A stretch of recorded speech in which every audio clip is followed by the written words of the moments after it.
Hello and welcome to Boxmode tutorials on how to manage your online store. In this video, you will learn how to use basic tools for modifying the look and feel of a Boxmode website in general and a store widget in particular, and how to avoid some of the common mistakes when customizing your website. So let's get started. Designing your store website is as easy as choosing a template and substituting stock content and images with your own. Every template comes with a predefined set of pages and structure that was thought out by professionals to match industry standards. But you are not limited to the template's default sections and widgets. In the Add Widget menu, you can choose a new element you want to add, starting from basic components such as typography, button, markup, and media, or more complex widgets such as slideshow, gallery, form, blog, and others. Or if you feel that some section is missing in your template, you can add pre-designed website blocks from the sections library. Say you want to add pricing for your services. Just grab the section that you want to use as a framework and drop it on the page. The typeface of the section's text will be inherited from the default styles of the template. If you wish to change the stock text, just click on the text, click on Edit and substitute the text.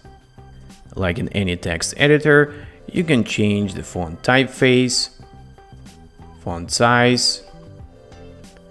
You can emphasize the text, change the text color, capitalization, alignment, adjust letter and line spacing, convert text into a bullet or numbered list, or create an anchor link. Since most of the website content consists of text, you need to bear a couple of things in mind to keep it easy to read and digest. Avoid multiple typefaces and typography styles on one page. It will look unprofessional and make the information difficult to read. Limit body text style to one font, one color, same letter and line spacing. Make sure to emphasize only important text, because emphasizing everything has the same effect as emphasizing nothing, as it creates no visual hierarchy and makes the overall design look cluttered. As for the text alignment, it is okay to center section and subsection titles and small paragraphs of text. But it will be hard to read the big blocks of centered text, and it does not look nice. Pay attention to the contrast level between the background and the foreground text, and use from 14 to 18 pixels font size for body text. What is not inherited when you add a section is the color of the call to action button and the color of the text and the background color of the section. It will not look good if they fall out of the website style. Make sure to keep elements of your website uniform. To customize a page element, for example this button, just click on it and you will see an action menu with available options that pops up. You will find the design settings of an element when clicking on the brush icon. You can style the default state and the hover state of a button. Let's change the background color of the button. I'll use the color code of the default buttons of this template. When styling colored call to action buttons, avoid using borders of a different color. It is an unnecessary and meaningless interface element that overloads a page and makes it clumsy.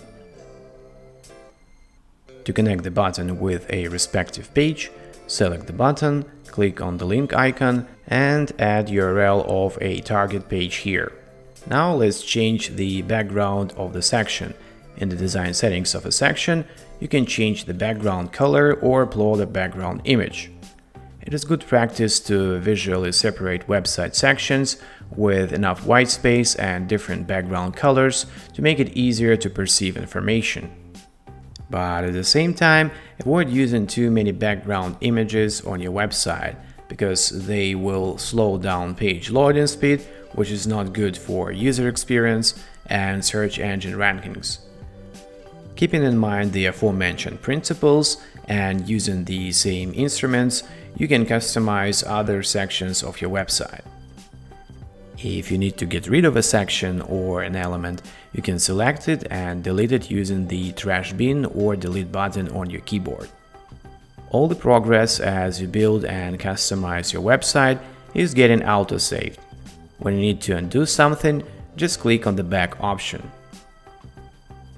Now let's take a look at the main navigation menu.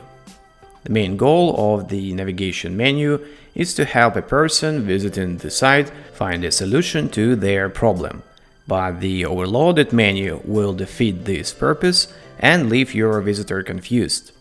Do not burden your menu with redundant information. Add no more than 5-7 items. A page with an online store will not be added automatically to the navigation menu. To add it, open the menu settings, add a new item, go to item settings, rename it, change the action type to jump to page, and choose the online store. Now let's switch to the online store page. The design aspect of the store widget is being managed partially on the front end in the design and settings, and partially on the store's back end in the design tab. Let's review the available options. They're all self-explanatory. You can change the color of the product titles and prices, add borders and shadow to your store widget, and change the background of product listing and detailed product pages. Under the settings, you can hide or show product category thumbnails. You can enable or disable breadcrumbs. Breadcrumbs are secondary navigation that gives visitors orientation and show exactly where they are on the website. It is a must-have UX element if you have categories and subcategories. If your users typically do not create an account, you can hide My Account and track order links. Or you can disable the footer menu of the widget altogether. Under the Category tab, you control the position of category titles and spacing between category thumbnails. Under the Product tab, you can change the size of product images on the product listing page, change the image ratio, description alignment, and add the border to create a card-like appearance. Under the Product Page tab, you can change product information alignment on the product detail page. Product details either could be placed to the left from the image or to the right. You can define the position of product images, either to put them below the main image or on the left side. This sums up all options on the front end. And now let's examine design options in the Store Manager. Remember that every change you make here instantly applies to your store without republishing it. Image size and image aspect ratio options change the size and ratio of category thumbnails. You can choose which product details to display on the product listing page and how they are positioned in the product card, whether to show or not to show, or show and hover, product name, subtitle, price, stock keeping unit, or to add the Buy Now button. Under the Sidebar tab, you can choose the items to display and their order in the sidebar of a product's page.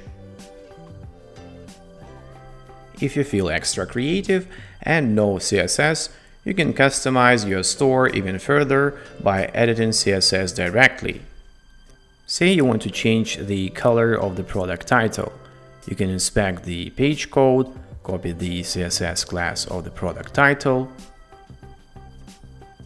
And back in the custom theme, redefine the respective CSS property of your product title. This is it for now. Thank you for watching and see you in the following video.